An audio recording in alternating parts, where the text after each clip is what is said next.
Turn left off Route 2 and about 1 mile above the Wickford Rotary onto Queen's Fort Road, and on a wooden hilltop near the exterior North Kingstown line, one will come to the location of Queen's Fort, so named when discovered by the colonists some time after all the Indians had gone. It was designed and built by a very intelligent and wily Indian, whose masonry skills prompted the white man to refer to him as Engineer John. He had constructed the stronghold behind a huge natural ledge of rocks. Stone walls flanked the sides and rear of this ledge. This might have proven an almost impregnable fortress had it been attacked by the colonial troops before they discovered the Indian fort in the Great Swamp, whereas the Great Swamp fight took place. Whether or not this Queen's Fortress had been designed as a first line of defense or as a refuge in case of defeat at the Great Swamp stronghold will never be known, but to this retreat Queen Sachem Quiapen led the few who had escaped from the disaster which had befallen them on the fateful day in December 1675. Queen Sachem Quiapen's husband, Mexian, eldest son of Chief Canonicus,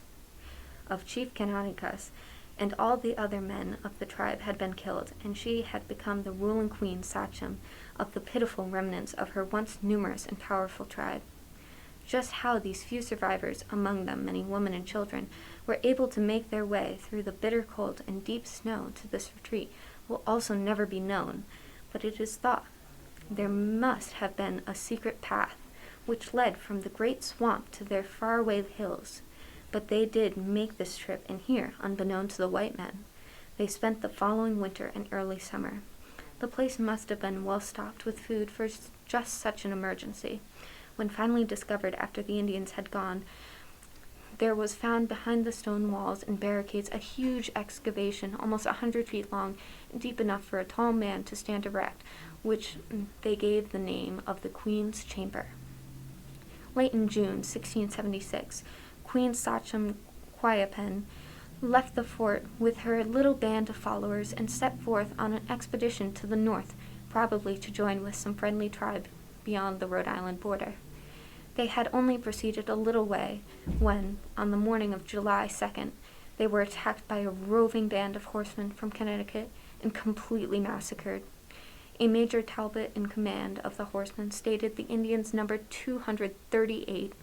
Not one escaped alive, and on that day died, along with many others, 3 great Narragansetts, Squaw Sachem Quiapen, Potuck, her counselor, and Engineer John, the fortress builder.